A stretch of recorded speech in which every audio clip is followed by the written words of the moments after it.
Commander Ilara Voss counted the hulls through the periscope feed and stopped at 119.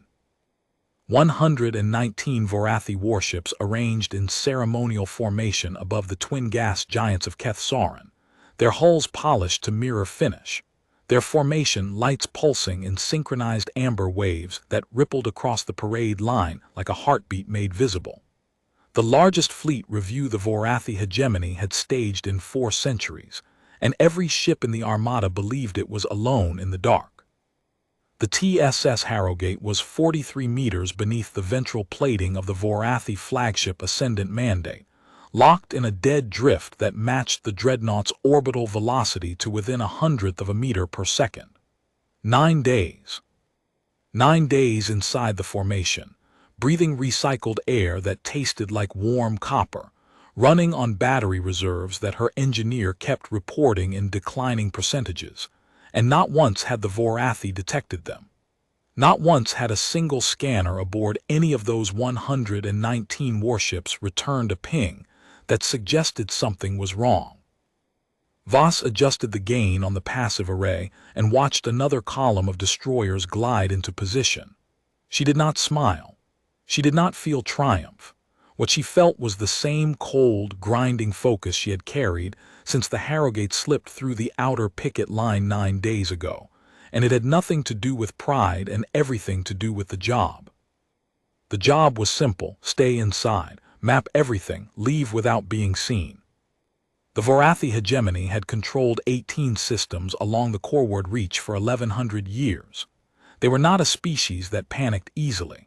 Their command architecture was built on layered redundancy, 3 sensor nets per capital ship, overlapping fire control grids, autonomous drone screens that swept formation perimeters in rotating patrols every 40 minutes. Their officers were selected through a competitive process that lasted decades, and their fleet doctrine had not suffered a significant defeat since before humanity had achieved faster-than-light travel. None of that mattered to the Harrogate. The Terran submarine service had been built specifically to make none of it matter. The Vorrathi were tall, narrow-skulled, with skin the color of tarnished bronze and eyes that saw into the infrared. They processed visual data faster than humans, and had built their sensor suites to match rapid-cycling gravitometric sweeps that scanned 3 times per second, infrared spectrum optical arrays that could detect the thermal signature of a warm hand pressed against a hull plate from 2 kilometers away. Their species had evolved on a world where every predator hunted by heat, and their technology reflected that inheritance. Everything they built was designed to see warmth, detect motion, and respond to change. The Harrogate produced none of these things. Its dampening field was not a cloak. It did not bend light or project false images. It was simpler than that and more absolute. The field absorbed every emission the hull produced: thermal, electromagnetic, gravitometric, and recycled it internally, returning nothing to the environment. The Harrogate did not hide. It simply was not there. To the universe outside the dampening field, the 43 meters of Terran engineering occupied a volume of space that contained exactly as much energy as the vacuum around it. Nothing more, nothing less. This was the Terran Submarine Service's fundamental insight, the one that had taken 60 years of materials science and quantum engineering to achieve. The best stealth was not deception. It was absence. Voss pulled up the passive intercept log on her secondary display. 9 days of Vorrathi fleet communications, captured in full, decoded in real time by the Harrogate's signals intelligence suite, formation orders, logistics manifests, personnel rotations, the private channel traffic between flag officers discussing which junior commanders would receive commendations at the review's closing ceremony, ammunition inventories that listed warhead types by yield class, shore leave rosters that mapped every crew rotation for the next 90 days. She had it all. Every frequency, every protocol, every encryption key the Vorrathi fleet used copied, cataloged, and compressed into a data core the size of her fist. Lieutenant Commander Torin leaned across the command console, his voice barely above a whisper, even though the Harrogate's hull insulation made external sound detection impossible. 9 days of silent running had trained the crew to whisper anyway. It was instinct. It was discipline. Battery at 11%, Commander. Engineer Vasic says we have 31 hours at current draw before we lose the dampening field. Voss did not look up from the display. 31 hours is more than enough. The parade concludes in 14 hours. We extract on schedule. We extract when the formation breaks for the post-review dispersal. Their drive signatures will mask ours. She tapped a notation on the intercept log. Flag Admiral Korath has scheduled the dispersal for 0900 local. We leave at 0902 on the second wave of engine ignitions. Torin nodded. He had served with Voss for 4 years aboard the Harrogate, and he had long since stopped being surprised by the precision of her planning. She did not guess. She did not estimate. She read the enemy's communications, built a model of their behavior, and then threaded the Harrogate through the gaps in that model like a needle through silk. The Terran submarine service did not officially exist in any document the Vorrathi hegemony had access to. This was not an accident. This was the point. 12 years ago, when the hegemony had positioned a forward observation fleet along the Terran border and begun what their diplomatic corps called routine sovereignty patrols, Earth's combined fleet command had not responded with a matching deployment. They had not filed a protest with the Interstellar Arbitration Council. They had not leaked intelligence assessments to allied species to build a coalition of concern. What they had done was commission the Harrogate class. 7 ships, 43 meters long, crew of 19, no weapons, no shields, no armor plating heavier than what a civilian survey shuttle carried. What they had instead was a dampening field that absorbed every form of electromagnetic radiation, gravitational distortion, and thermal emission the hull produced, and reflected it back as background noise indistinguishable from the cosmic microwave background. To every sensor system in the known galaxy, the Harrogate did not exist. It was a hole in the shape of a submarine, and the universe flowed around it like water around a stone that was not there. Voss had commanded the Harrogate for 6 of those 12 years. In that time, she had conducted 47 penetration missions inside foreign fleet formations. 14 of those had been inside the Vorrathi hegemony's territory. She had mapped their minefields, cataloged their shipyard output, recorded their fleet exercises, and on 3 occasions had drifted close enough to a Vorrathi dreadnought to read the hull registry numbers with the naked eye through the periscope feed. The Vorrathi had never detected her. No species had. The Terran Submarine Service's operational record was perfect not because the crews were lucky, but because the doctrine did not permit failure. You went in silent. You stayed silent. You came out silent. Anything else was a defect in execution, and Commander Alara Voss did not produce defective work. She checked the chronometer. 13 hours and 42 minutes until dispersal. On the passive array, the Vorrathi fleet chattered with the confident noise of a military force at the peak of its performance. Formation acknowledgments pulsed between flagships. Logistics vessels coordinated refueling schedules for the transit home. On a secondary channel, a Vorrathi Commodore was dictating his recommendation for the Fleet Readiness Certificate, all 119 hulls at operational standard, all weapons systems verified, all sensor suites calibrated. The hegemony's finest hour, everything in order, everything accounted for.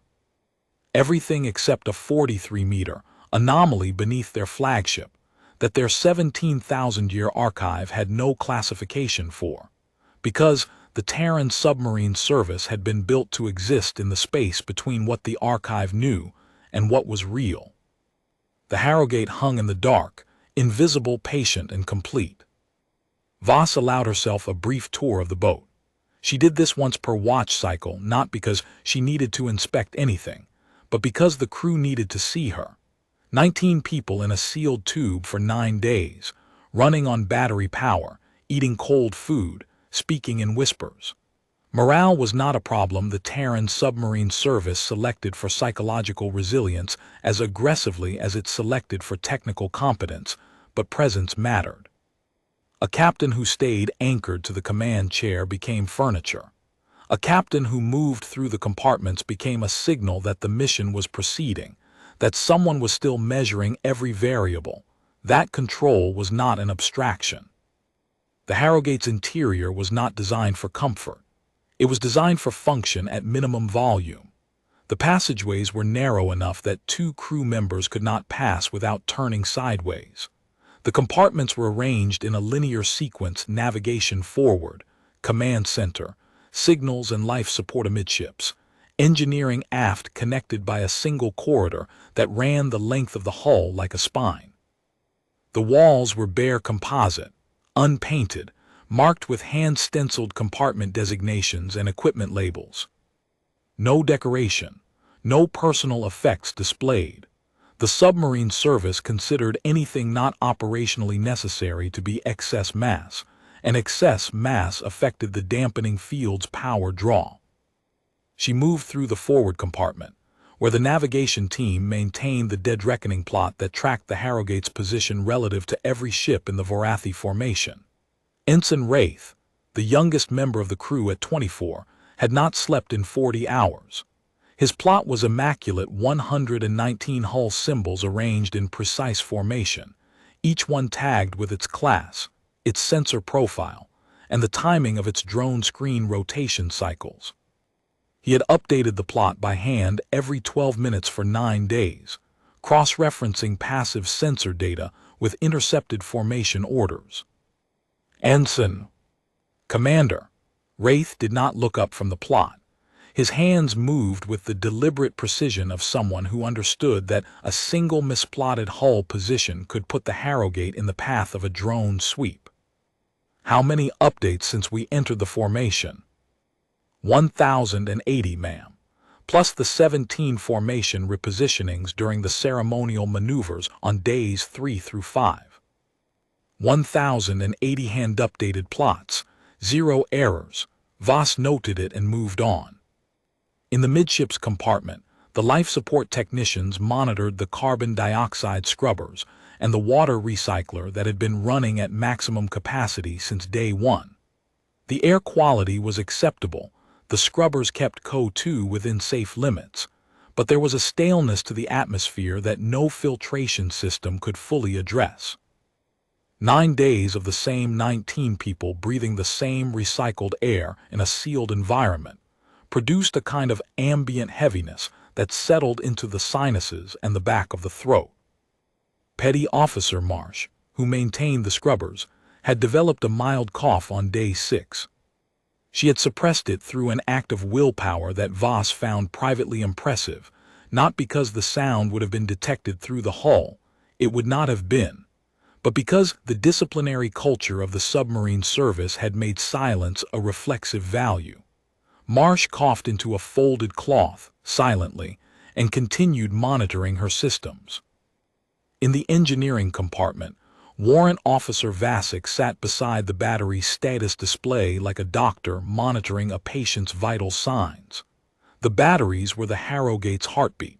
Without them, the dampening field failed, and without the dampening field, the submarine became visible to every sensor in the formation. Vasic had been managing the power draw with a precision that bordered on artistry, trimming consumption from non-critical systems, adjusting the dampening field's refresh cycle to squeeze an additional 3% efficiency from the emitters, and maintaining a reserve that he reported to Voss in exact percentages rather than rounded numbers. 10.7%, Commander, he said when she appeared at the hatch. Down from 11.1 at last report. The dampening field drew a spike during the ceremonial maneuver flyby at 1,703 destroyers passed within 400 meters, and the field had to compensate for their gravitometric wash. 31 hours at current draw. 30 hours and 47 minutes, to be precise. I rounded up for Torin because he prefers whole numbers. Voss almost smiled. Almost. Carry on, Vasek. She returned to the command compartment. The chronometer showed 13 hours and 9 minutes until dispersal. 8 hours before dispersal, the situation changed. Voss was in the narrow passage that served as the Harrowgate's galley, eating a cold ration packet, no heating elements during silent running.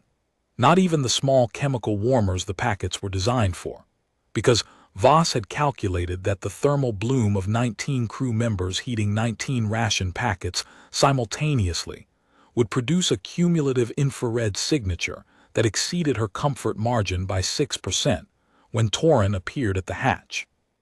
"Commander, priority intercept." She set the packet down and followed him forward. The signals station was a cramped alcove behind the command console where Petty Officer Diaz sat with 4 screens of scrolling Vorrathi text, her fingers moving across the decryption interface with the mechanical efficiency of someone who had been doing this without sleep for 216 hours. "Diaz." "Ma'am, Flag Admiral Korath just transmitted a fleet-wide advisory on the command channel. Unencrypted, which is unusual. They normally encrypt everything above logistics traffic." Diaz highlighted a block of text. Translation follows. "All vessels maintain formation discipline. Sensor anomaly reported by Picket Destroyer Vorrathi Oath. Investigating. Do not adjust formation spacing." Repeat, do not adjust formation spacing. This is a drill-level event. Voss read the text twice. Sensor anomaly, what kind? Passive gravitometric. The Vorrathi Oath reported a micro-distortion consistent with a mass object drifting at formation velocity in the inner perimeter. They logged it as a probable ice fragment from the ring system, but Flag Admiral Korath is dispatching 2 corvettes to sweep the area. "Where is the Vorrathi Oath?"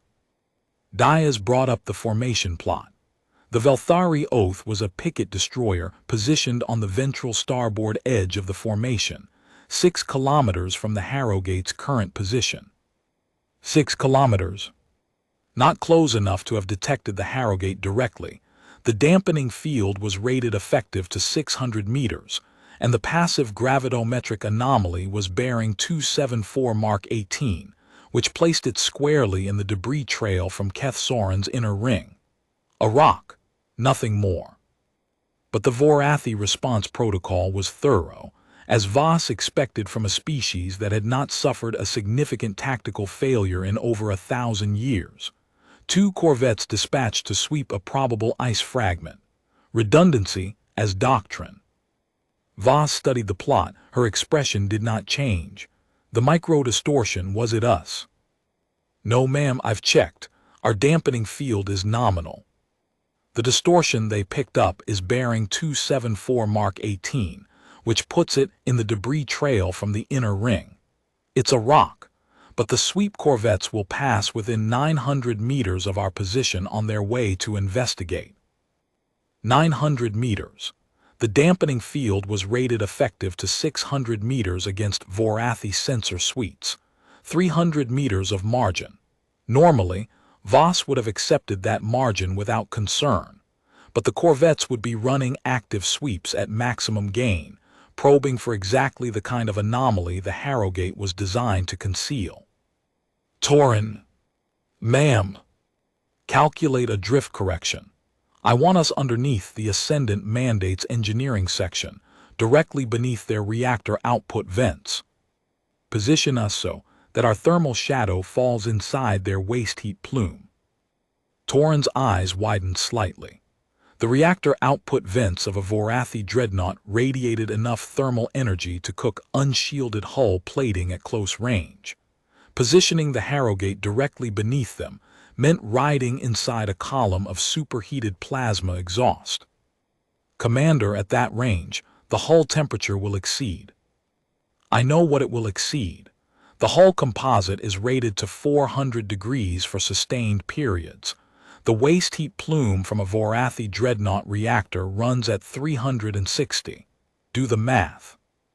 Torin did the math. 40 degrees of margin. On a hull that had been in service for 6 years, with microfractures in the composite layering that the maintenance logs documented in careful detail. 40 degrees of margin, Commander, on paper.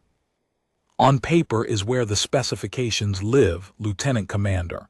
Execute the drift correction. Thrusters to minimum. I want us in position before those corvettes reach scanning range. The Harrogate moved. Not with engines, engines produced signatures. It moved with cold gas thrusters that vented compressed nitrogen in microbursts too small to register against the background radiation of the gas giant below. The movement was glacial, 2 meters per second. It took 11 minutes to cover the 1,300 meters between their current position and the reactor exhaust column of the ascendant mandate. Voss watched the hull temperature gauge climb, 110 degrees, 160, 230, 290. The air inside the Harrogate grew warm. Not dangerous, the internal cooling system handled the thermal load but noticeable. The crew sweated at their stations and said nothing. 318 degrees, 341, 357. The gauge stabilized at 362 degrees, 38 degrees of margin. Voss noted the number, filed it, and turned her attention back to the passive array. The 2 corvettes swept past 7 minutes later. Their active scanners painted the space around the formation in overlapping cones of gravitometric energy, probing for mass anomalies, thermal signatures, electromagnetic leakage. They found nothing. The Harrogate was invisible, buried inside the ascendant mandate's own thermal signature, masked by the flagship's own reactor output, hidden inside the waste heat of the ship it was spying on. The corvettes completed their sweep, reported negative contact, and returned to formation. Voss waited another 20 minutes. Then she ordered the drift correction reversed, and the Harrogate slid back to its original position beneath the flagship's ventral plating, where the thermal environment was a manageable 90 degrees, and the air stopped tasting like hot metal. No one spoke. No one needed to. The maneuver had been executed, the threat had passed, and the mission continued. This was what the Terran submarine service did. Not heroics, not miracles. Competence applied with such grinding, methodical precision that it became indistinguishable from the impossible. 5 hours before dispersal, Voss received the intercept that changed the mission. Diaz flagged it as a personal channel communication between Flag Admiral Korath, aboard the Ascendant Mandate, and Grand Marshal Tessic, at Vorrathi Strategic Command, transmitted on the highest encryption tier the hegemony used. The Harrogate's signal's sweep broke the encryption in 4 seconds. Voss read the transcript in full, then read it again.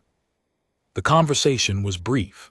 Grand Marshal Tessic was informing Flag Admiral Korath that the conclave of hierarchs had approved Operation Burning Meridian, the full-scale forward deployment of the Vorrathi combined fleet to the Terran border, to be executed within 60 standard days. The fleet review at Keth Soren was not a celebration. It was a final readiness inspection.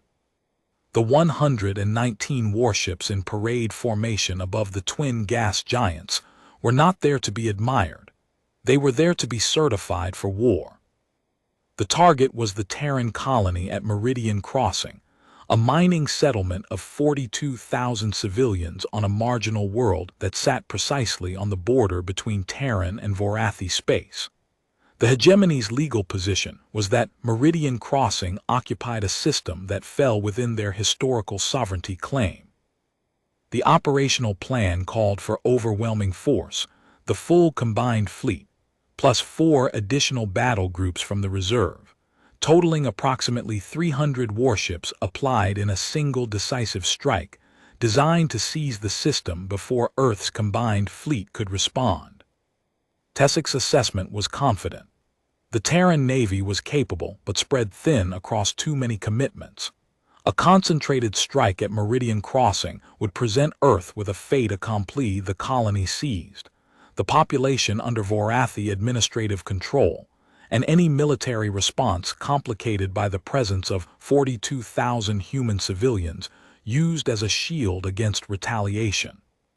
Vorrathi agreed.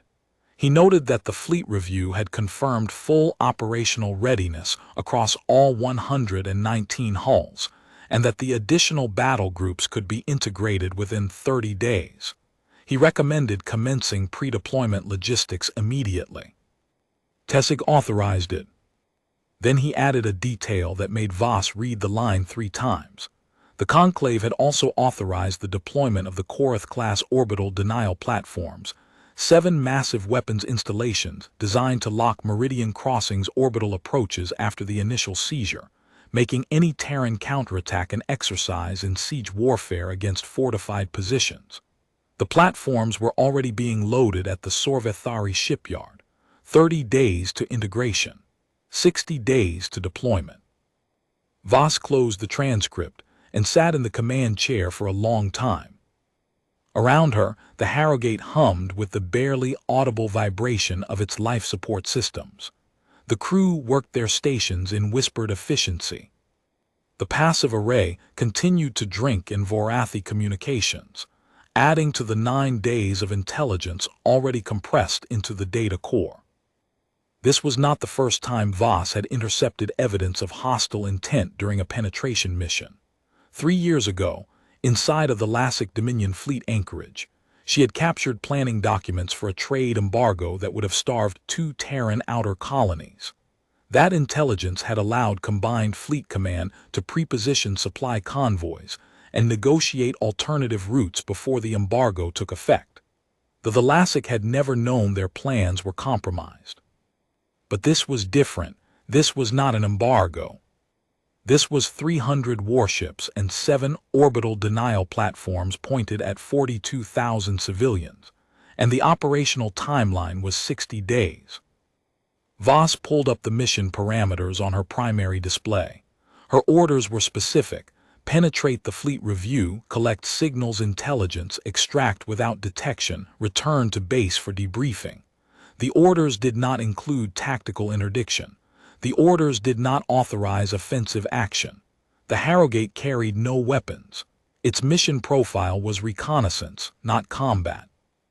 She was a submarine captain.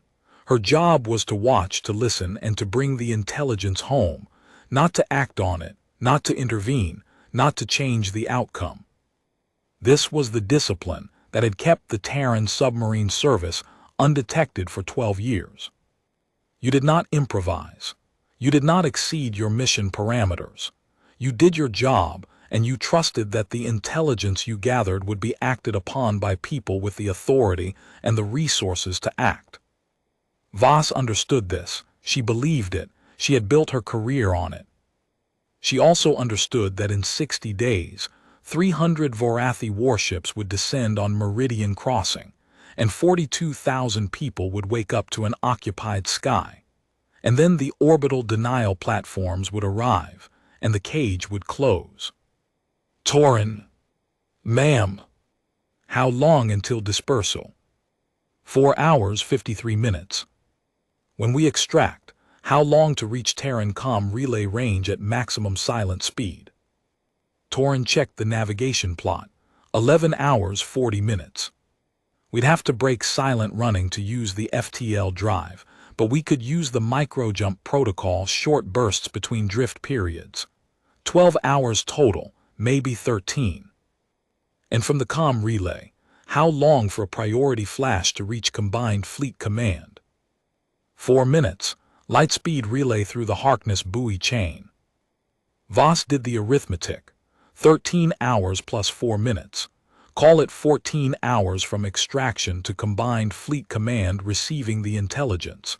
They would have 59 days and 10 hours to respond. It was enough. It had to be enough. She closed the navigation plot and returned to the passive array. There was nothing else to do but wait. 3 hours before dispersal, the third complication arrived. A Vorrathi heavy cruiser broke formation. Voss saw it on the passive array first, the gravimetric signature of a capital ship, accelerating outside the parade pattern. its drive emissions spiking in the characteristic profile of a combat power-up. Then the communications intercept caught the flag channel traffic. All vessels, this is Flag Admiral Vorrathi. The heavy cruiser Dominion's Resolve has reported a sensor contact in the inner formation perimeter. Contact classified as possible stealth intrusion. This is not a drill. All vessels transition to combat alert status. Activate inner perimeter drone screens. Initiate coordinated active sweep of formation interior, commencing at my mark. The bridge of the Harrogate went very still. Diaz spoke first, her voice flat and professional. Commander, they're going to light up the entire formation interior with active sweeps. Every ship, every drone, every sensor array all at once. Coordinated, overlapping. If they do this. I know what happens if they do this. Voss's voice was the same tone it always was, controlled, quiet, and absolutely level. How long until they begin? Vorrathi is coordinating across 119 ships. He needs all of them synchronized, or the overlapping sweeps will create interference patterns that generate false positives. Estimate 12 to 15 minutes to full coordination. 12 to 15 minutes. Voss had 12 to 15 minutes before 119 Vorrathi warships turned their combined sensor arrays inward and painted every cubic meter of the formation interior with enough active scanning energy to find a hydrogen atom hiding behind a neutrino. The dampening field would not hold against that. Nothing would hold against that. The Harrogate was invisible against passive sensors and routine active sweeps, but a full coordinated combat sweep by an entire fleet at maximum gain was a scenario the dampening field had never been designed to survive. It was the equivalent of hiding in a dark room while one person swept a flashlight around. You could stay in the shadows. But if every light in the building came on simultaneously, there were no shadows left. Options, Voss said. Torin had the navigation plot up before she finished the word. We can run, brake for the perimeter at maximum thrust. We'd clear the formation in 6 minutes, but our drive signature would be visible to every ship in the fleet. They'd have positive identification and a vector. Unacceptable.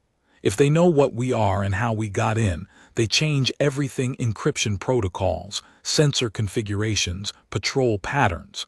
12 years of submarine doctrine compromised, and every key we captured becomes worthless. They roll every protocol within the hour. Agreed. Option 2, we stay and hope the dampening field holds. It won't. Not against a coordinated fleet sweep. You know the specifications as well as I do. Option 3, Torin paused. We go deeper. Voss looked at him. The Ascendant mandates reactor vents. We did it once. We go back in, tighter this time. Directly inside the exhaust column, not beneath it.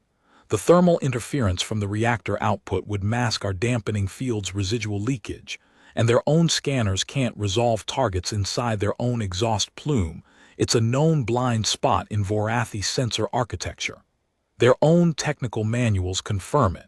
We intercepted the sensor calibration documents on day 2. You want to fly inside a reactor exhaust column. Drift inside it. No thrusters once we're in position.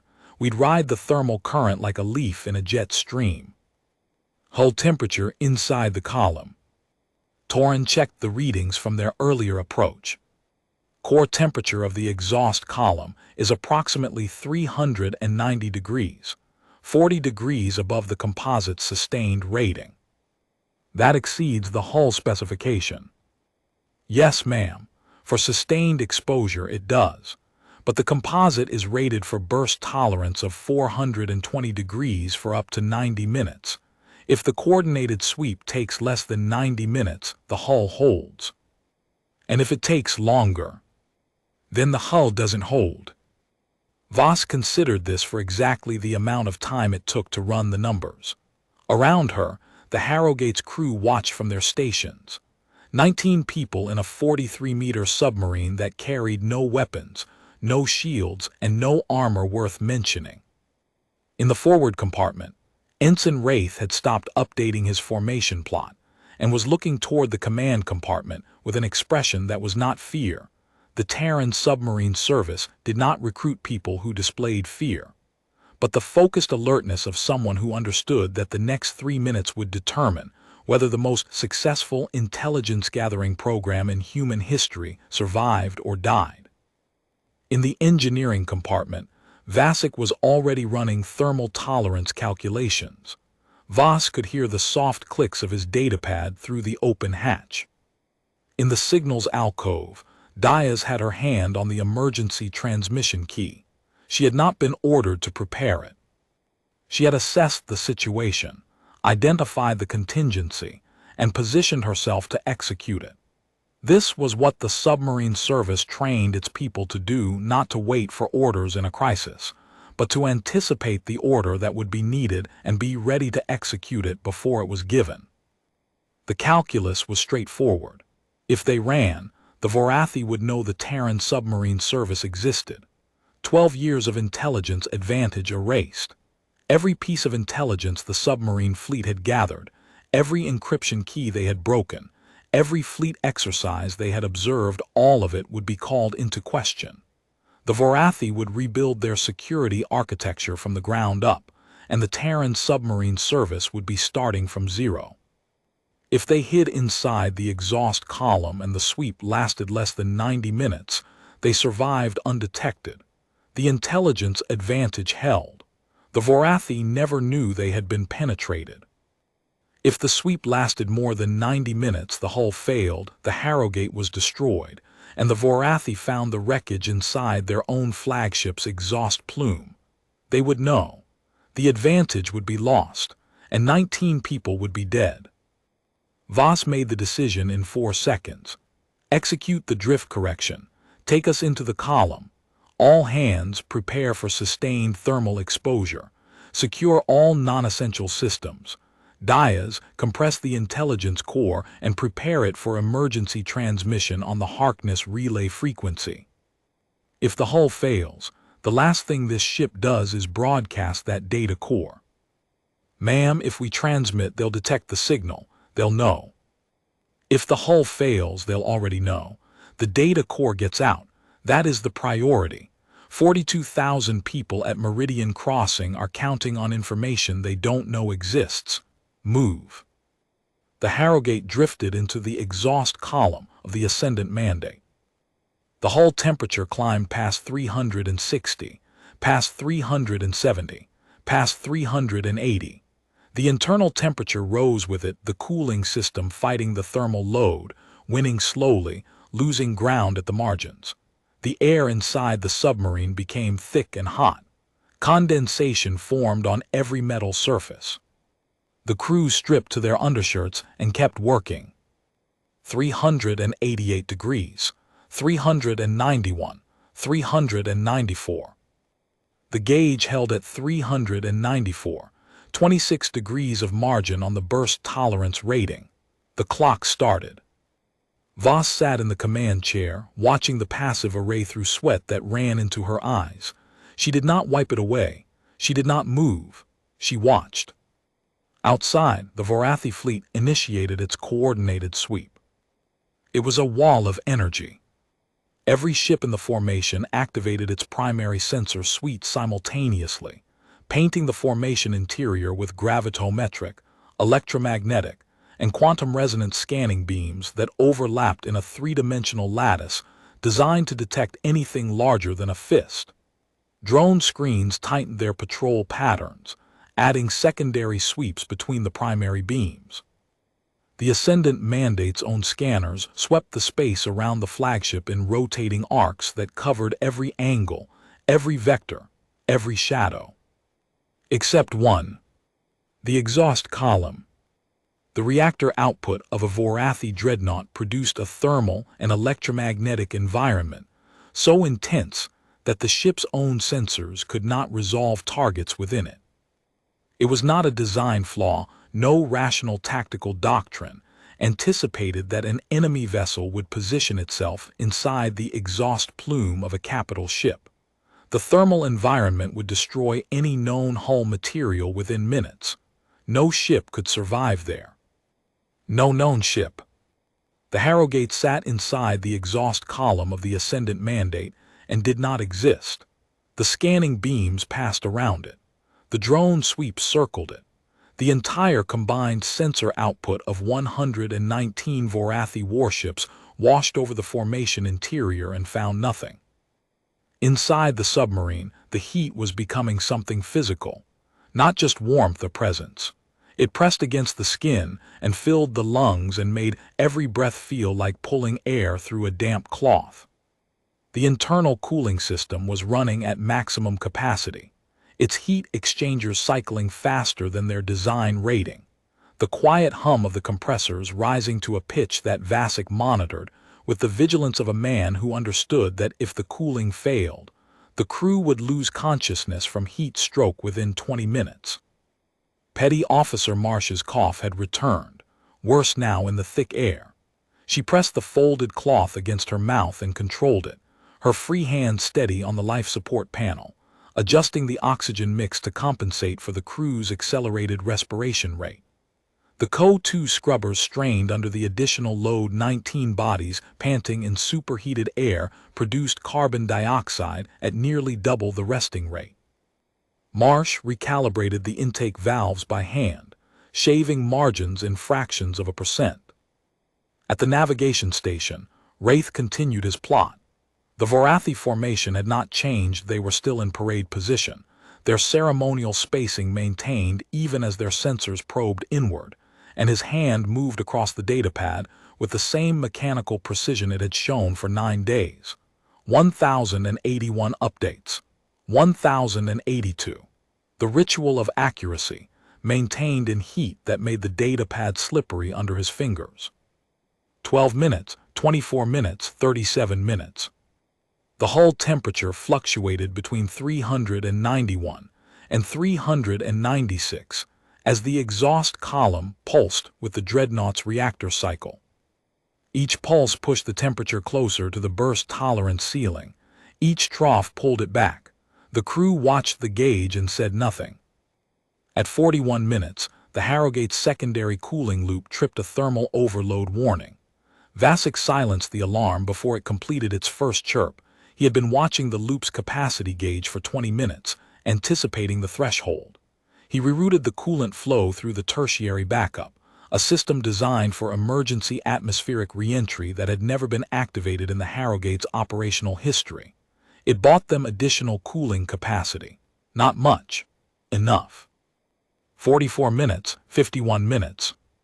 In the forward compartment, Wraith's datapad screen began to flicker. The display's thermal tolerance was lower than the device's processing core, and the heat was degrading the screen refresh. He switched to the backup display without breaking his plotting rhythm. 1,089. 1,090. Torin reported from the engineering station, his voice steady despite the heat. Hull composites showing microstress indicators on the starboard ventral panel. Nothing structural yet, but the bonding layer is approaching thermal fatigue. Estimate we have another 40 minutes before the first panel begins to delaminate. 40 minutes. The sweep had been running for 51. Voss did the arithmetic again. If the sweep ended before 91 minutes total, the hull held. If it didn't, Panel 7 Victor on the starboard ventral surface would begin to delaminate, and the structural cascade would follow within minutes. She checked the passive array. The Vorrathi communications traffic was running hot with sweep coordination data, sector-by-sector clearance reports, drone telemetry, sensor resolution confirmations. The sweep was methodical, thorough, exactly what she would have expected from a fleet that had not suffered a significant tactical failure in over 1,000 years. 63 minutes. Flag Admiral Korath transmitted a fleet-wide update. Sectors 1 through 14 clear. Sectors 15 through 22 in progress. All vessels maintain sweep intensity. We will not conclude until every sector is verified. 22 sectors, 14 cleared in 63 minutes, 8 remaining. Voss calculated. At the current rate, approximately 4.5 minutes per sector, 8 sectors remaining, 36 minutes. 63 plus 36, 99 minutes. 8 minutes past the hull delamination threshold. Voss looked at the number on her datapad. She looked at the hull temperature gauge. She looked at the sector clearance reports scrolling across Diaz's screens. Then she turned to Torin. The starboard ventral panel, can Vasek reinforce it? With what? Internal bracing, emergency hull sealant, anything that buys time. Torin relayed the question to the engineering compartment. The answer came back in 40 seconds. Vasek says he can apply emergency sealant to the bonding layer from inside. It won't stop delamination, but it'll slow it. Buys us maybe 15 to 20 additional minutes. 15 to 20 minutes. Added to the 40 remaining, that gave them 55 to 60 minutes before structural failure. The sweep would conclude in 36. 24 minutes of margin. Tell Vasek to apply the sealant, quietly. The Harrogate endured. In the engineering compartment, Warrant Officer Vasek and 2 technicians applied emergency hull sealant to the starboard ventral panel by hand, pressing the compound into the bonding layer with rags because the application tools produced vibrations that might propagate through the hull. They worked in silence, in heat that made the air shimmer, their hands blistering against the panel surface. The sealant cured on contact with the superheated composite, a chemical property that was listed in the engineering manual as a limitation, but that Vasek had recognized as an advantage the moment he grasped the tactical situation. Heat was the problem and the cure simultaneously. In the command compartment, Voss watched the sweep progress with the focused patience of a woman who had spent 6 years learning that patience was not a feeling but a decision. 74 minutes, Sector 17 clear. Vasek reported from engineering. The sealant was holding, but a second panel 9 Victor, adjacent to the first, was now showing early-stage thermal fatigue indicators. The heat was propagating through the hull structure. He began preparing a second application without being ordered to. 81 minutes, Sector 19 clear. Diaz intercepted a side-channel communication between 2 Vorrathi destroyer captains, encrypted at a level below the flag channel. The first captain was complaining that the sweep was excessive. Korath was chasing sensor ghosts. The second captain disagreed. He noted that the Dominion's Resolve had reported a second anomalous reading during the sweep itself, bearing 187 Mark III, which placed it near the flagship's engineering section. Near the exhaust column. Voss read the intercept and did not move. The reading had been logged as interference from the flagship's own reactor output, exactly the masking effect she was counting on. But the fact that a Vorrathi destroyer captain had noticed it and mentioned it on a side channel meant the masking was not perfect. It was close enough, but not invisible. She filed the data point and continued watching. 89 minutes, Sector 21 clear. The hull temperature gauge read 397. The starboard ventral panel was holding, the emergency sealant buying exactly the time Vasek had estimated. Panel 9 Victor's sealant application was complete. The bonding layer beneath both patches radiated a dull heat that Vasek could feel through his gloves. He placed his bare palm flat against the hull plate for 3 seconds, measuring the temperature by touch, because his thermal probe had stopped functioning in the heat. 399 degrees under his hand. He withdrew it and said nothing. 93 minutes. All vessels, this is Flag Admiral Korath. Sweep complete. All sectors verified clear. No contacts detected.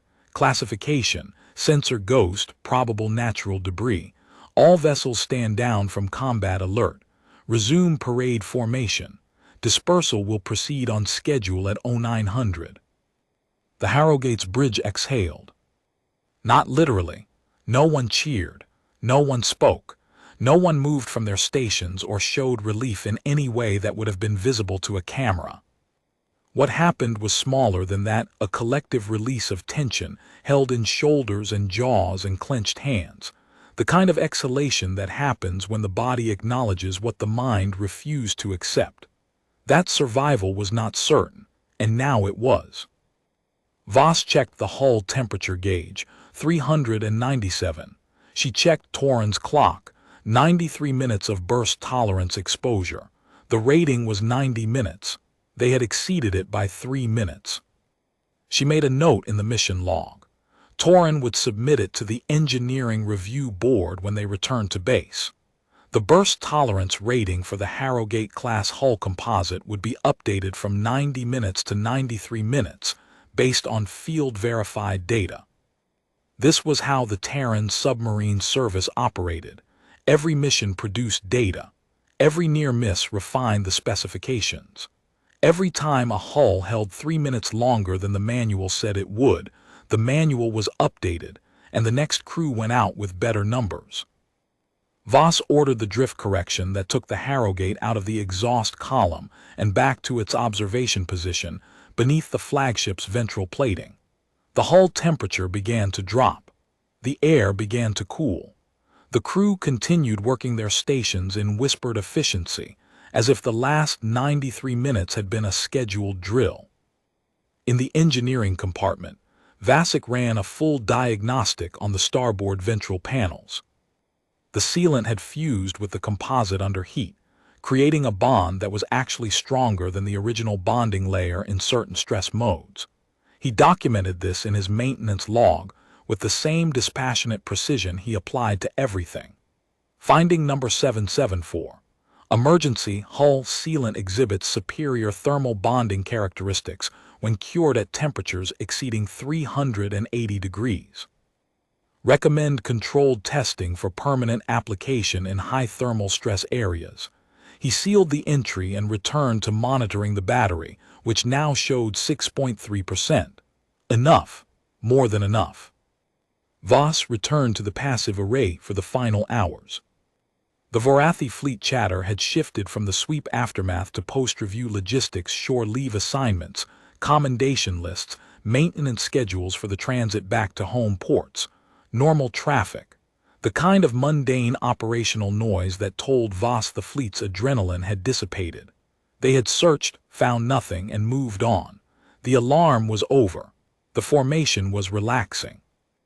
In the signals alcove, Diaz captured one final item of interest, a personal communication from Flag Admiral Korath to his aide-de-camp, discussing the sweep results. Korath's assessment was clinical. The sensor contact had been a gravitometric artifact consistent with ring debris, amplified by the thermal environment around the flagship's engineering section. He noted that the coordinated sweep had been an appropriate response, but that the fleet's sensor architecture should be recalibrated to filter ring debris signatures before the next major assembly. A reasonable conclusion, a wrong one. Voss read the intercept and filed it with the rest. One more piece of intelligence. One more frequency confirmed. One more small confirmation that the Vorrathi hegemony, 1100 years old, 18 systems, the finest sensor technology in the Corward Reach, had looked directly at the Harrogate and seen nothing. Dispersal came at 0900 exactly. The Vorrathi fleet broke formation with military precision, each ship group peeling away from the parade line on pre-assigned vectors, their drives lighting in staggered sequence that produced a wash of thermal and gravitometric noise across the entire formation volume. It was exactly the cover Voss had planned for. At 0901, Voss watched the first wave of Vorrathi warships ignite their drives. 8 dreadnoughts and their escort screens pulled away from the formation core, their combined thermal output flooding the inner perimeter with gravitometric wash. In the forward compartment, Wraith executed his final formation, update 1109, adjusting the departure vectors of each hull group against the Harrogate's extraction window. At 0902, on the second wave of engine ignitions, The Harrogate engaged its cold gas thrusters and slipped out of the formation interior on a vector that threaded between two departing destroyer groups. The thermal wash from their drives masked the Harrogate's minimal signature completely. Voss did not look back at the formation through the periscope feed. There was nothing to look at. The mission was complete. The extraction was operational, not sentimental. By 0907, the submarine was clear of the formation perimeter, drifting in open space with its dampening field absorbing the fading echoes of the Vorrathi fleet's dispersal. Torin checked the navigation plot and confirmed clear space on all vectors. No contacts within detection range, Commander. We're in the clear. Begin the micro-jump sequence. First jump in 12 minutes. Standard protocol drift, jump, drift, verify, repeat. 12 hours to comm relay range. The crew shifted from silent running discipline to transit operations with the same quiet efficiency they had maintained for 9 days. Cold rations were replaced with warm ones, the first hot meal in 216 hours. The chemical warmers hissed softly as the crew ate without speaking, the habit of silence too deeply set to break immediately. In the engineering compartment, Vasek began the battery recharge cycle, drawing power from the microjump drive between jumps to restore the depleted reserves. The dampening field remained active. It would remain active until they crossed into Terran-controlled space. Even in transit, a Harrogate-class submarine did not allow itself to be seen. The 119 warships of the Vorrathi combined fleet separated and began their transit to staging areas across the hegemony's 18 systems. None of them knew the Harrogate had been there. None of them knew that every communication they had transmitted for 9 days had been captured, decoded, and stored. None of them knew that Operation Burning Meridian, the invasion plan for Meridian Crossing, the 42,000 civilians, the 60-day timeline, the 7 orbital denial platforms was already in a compressed data core heading for Terran space at the best speed a 43-meter submarine could manage. 12 hours later, the Harrogate crossed into Terran comm relay range and transmitted the data core as a priority flash to Combined Fleet Command. The transmission lasted 4.7 seconds. It contained 9 days of signals intelligence, the complete operational plan for Operation Burning Meridian, the encryption keys for every communication protocol the Vorrathi hegemony currently used, the deployment schedule for 7 Korath-class orbital denial platforms, and the hull stress data from the Harrogate's 93-minute exposure inside the Ascendant Mandate's reactor exhaust column. Combined Fleet Command received the transmission, verified it, and within 6 hours had initiated a response. The response was not a diplomatic protest. It was not a strongly worded communication to the Vorrathi conclave of hierarchs. It was not a request for emergency consultation with the Interstellar Arbitration Council. The response was the 7th Terran Battle Group.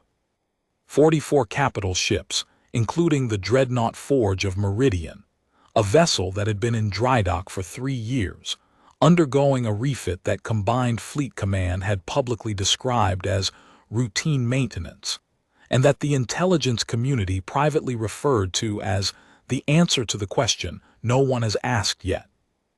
The Forge of Meridian was 1,200 meters long, carried weapons systems that did not appear in any public specification document, and had a crew of 4,000 who had been training for a specific operational scenario for the past 18 months. The specific operational scenario was the defense of Meridian Crossing against a full-scale Vorrathi assault. Combined Fleet Command had known the Vorrathi were planning something. They had suspected it for 2 years, based on procurement patterns, shipyard activity, and the slow forward positioning of logistics infrastructure along the Corward Reach. What they had not known was the timeline, the target, the orbital denial component, or the operational concept. Now they knew all 4, because Commander Ilara Voss had spent 9 days inside the Vorrathi fleet, breathing recycled air that tasted like copper, eating cold rations, and hiding inside the exhaust plume of the enemy's flagship, while 119 warships searched for her. The 7th Battle Group deployed to Meridian Crossing in full combat configuration.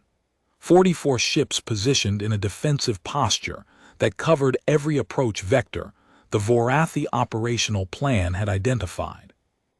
Minefields seated along the transit corridors.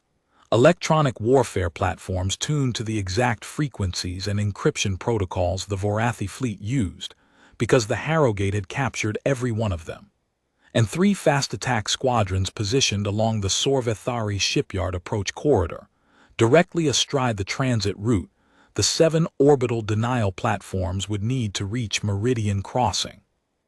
The defensive formation was a masterwork of anticipatory positioning. Every ship placed where the Vorrathi plan expected empty space. Every minefield seated along the exact corridor the Vorrathi logistics planners had designated as the primary assault vector. Every electronic warfare platform configured to jam the precise frequencies. The Vorrathi command network operated on frequencies that had never been published, never been intercepted by conventional intelligence methods, and that the Vorrathi had believed were unbreakable. The Harrogate had captured the keys for the next 4 rotation cycles.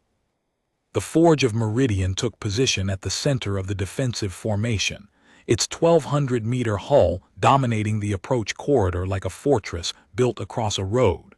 Its weapons systems, the ones that did not appear in any public specification, powered up for the first time outside of a controlled test environment.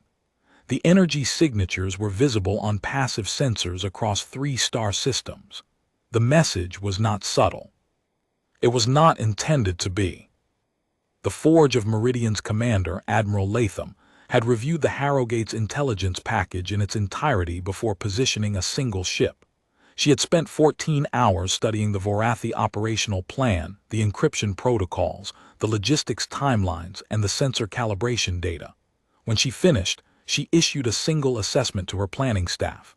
We know more about their fleet than their own fleet commanders do. Position accordingly. Her staff had positioned accordingly. The result was a defensive formation that did not merely anticipate the Vorrathi assault, it answered it before the question was asked.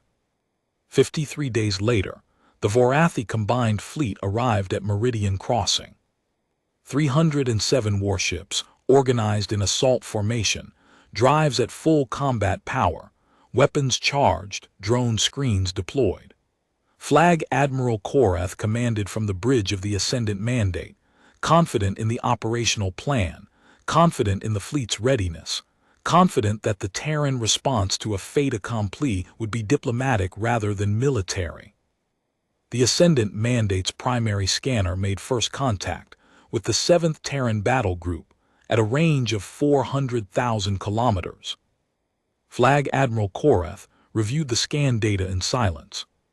44 Terran capital ships, positioned in a defensive formation that covered every approach vector his operational plan had designated. Minefields seated along the exact transit corridors his logistics planners had selected. Electronic warfare jamming tuned to the exact frequencies his fleet used. And 3 fast attack squadrons sitting directly on the corridor his orbital denial platforms would need to traverse platforms whose existence and transit route had been discussed on a single encrypted channel, once, 53 days ago. Every frequency, every protocol, every encryption key, every contingency. Korath understood what he was seeing. He was a competent officer, the product of a competitive selection process that lasted decades, and he understood the implications immediately. The Terrans had not guessed. They had not anticipated. They had not modeled his fleet's probable behavior based on historical patterns. They had read his communications. They had been inside his fleet, inside his formation, possibly inside his flagship. He did not know when. He did not know how. He did not know what vessel had penetrated the most heavily guarded fleet formation the hegemony had assembled in 4 centuries. His sensor logs showed nothing. His sweep reports showed nothing. 93 minutes of coordinated active scanning by 119 warships had found nothing. And yet the Terrans were here, in exactly the right position, with exactly the right configuration, waiting for him with the precise foreknowledge that could only come from someone who had been close enough to listen. His tactical officer was waiting for orders. His weapons officer had the firing solutions prepared. 307 warships against 44. The numbers favored him, 7-1. But Vorrathi had not survived 40 years of fleet command by trusting numbers that told him what he wanted to hear. He looked at the disposition of the Terran fleet, again the precision of it, the surgical accuracy of their positioning, and he understood something that the numbers could not express. This was not a defensive formation assembled in haste. This was a trap that had been built with leisure, with complete information, by an enemy that had read every page of his operational plan and placed every ship where it would cause maximum damage. The forge of Meridian's weapons signature alone was registering at power levels his tactical staff had no reference data for. Their models could not predict the yield because the systems generating those signatures had never been documented. The Terrans had weapons his analysts had never seen, positioned in locations his planners had designated as undefended, tuned to frequencies his communications staff believed were secure. The numbers favored him, but the numbers were a lie. Every assumption underlying those numbers had been compromised before the first Vorrathi drive had ignited for this transit. Fighting an enemy with complete knowledge of your operational doctrine was not combat. It was performance, and the audience had already written the ending. Vorrathi looked at the scan data one more time. Then he opened a channel to Grand Marshal Tessic at Vorrathi Strategic Command. Grand Marshal, the Terrans are here. They know everything. Every vector, every frequency, every timing mark. The orbital denial corridor is blocked. Operation Burning Meridian is compromised beyond recovery. I recommend immediate withdrawal before we lose the fleet. The silence on the channel lasted 9 seconds. Withdraw, Tessic said. The order propagated through the Vorrathi combined fleet in 11 seconds. 307 warships received the command simultaneously. The weapons officers powered down targeting systems that had never acquired a valid solution. The drive engineers reversed thrust vectors that had been oriented for an assault approach. The drone operators recalled combat screens that had deployed for an engagement that would not happen. Flag Admiral Vorrathi watched the forge of Meridian through his tactical display as the combined fleet executed its reversal. The 1,200-meter dreadnought did not move. It did not need to. It sat at the center of the corridor like a statement written in hull plating and weapons fire, and the statement said, "We were here before you. We knew before you arrived. We will be here after you leave. And the next time you plan something in the privacy of your highest encryption, remember that privacy is an illusion you can no longer afford." The Vorrathi combined fleet 307 warships, the largest concentration of military force the hegemony had assembled in 400 years, reversed course and withdrew from Meridian Crossing without firing a single shot. 42,000 civilians continued their day. Most of them never knew the fleet had come. 3 weeks later, Commander Ilara Voss sat in a briefing room at Combined Fleet Command Headquarters on Earth, delivering her after-action report to a panel of 4 admirals. She spoke for 47 minutes, covering the 9-day penetration in clinical detail sensor avoidance profiles, communications intercept methodology, the thermal characteristics of the Ascendant Mandate's reactor exhaust column, the burst tolerance performance of the Harrogate-class hull composite, and the operational parameters of the 7 Vorrathi-class orbital denial platforms whose deployment specifications the hegemony had believed were classified beyond penetration. She did not describe the mission as heroic. She did not frame it as a victory. She described it as a reconnaissance operation that had been executed within operational parameters, with one notable exception: the 93 minutes of thermal exposure that had exceeded the hull composite's burst tolerance rating by 3 minutes, which she recommended be incorporated into the updated engineering specifications. When she finished, Admiral Chen leaned forward. "Commander Voss, for the record, you spent 9 days inside a hostile fleet formation of 119 warships. You evaded a full coordinated combat sweep by hiding inside the exhaust plume of the enemy flagship. You captured the complete operational plan for an invasion that would have displaced 42,000 civilians, including the deployment schedule of orbital denial platforms that would have made any counterattack exponentially more costly. And because of your intelligence, the 7th Battle Group was positioned to deter that invasion without a single shot fired. 307 enemy warships turned around and went home because of what you found." Voss considered this. "That is an accurate summary of the operational outcome, Admiral. How would you characterize the mission?" "Successful, sir, within parameters." Chen studied her for a long moment. Voss met his gaze with the flat, clear expression of a woman who had spent 6 years commanding a ship that did not exist, gathering intelligence that would never be publicly acknowledged, in service to a doctrine that valued invisibility above all other virtues. "Within parameters," Chen repeated. "Yes, sir. The Harrogate performed as designed. The crew performed as trained. The intelligence was delivered in time for an effective response. The mission was successful." She did not say what Chen already knew, that the Vorrathi hegemony would never learn how their plan had been compromised, that they would spend months investigating internal leaks, moles, and communications security failures that did not exist, that they would never suspect that a 43-meter submarine with no weapons, no shields, and a crew of 19 had been sitting inside their flagship's shadow for 9 days, listening to everything. She did not say it because it did not need to be said.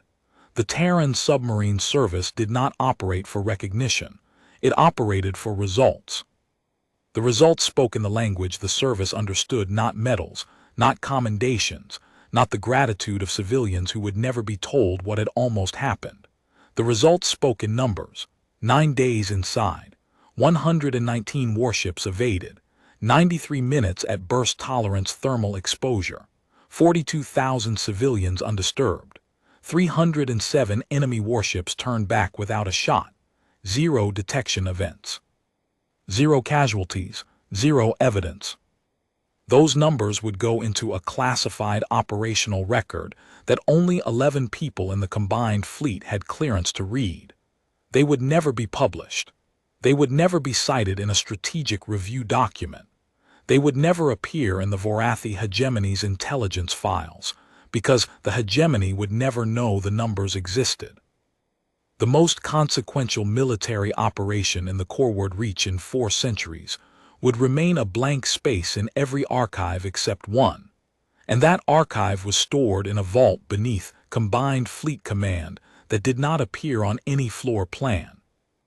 And the result was 42,000 people on Meridian Crossing who would never know how close they had come, and a 300-ship invasion fleet that had turned around because one submarine captain had done her job.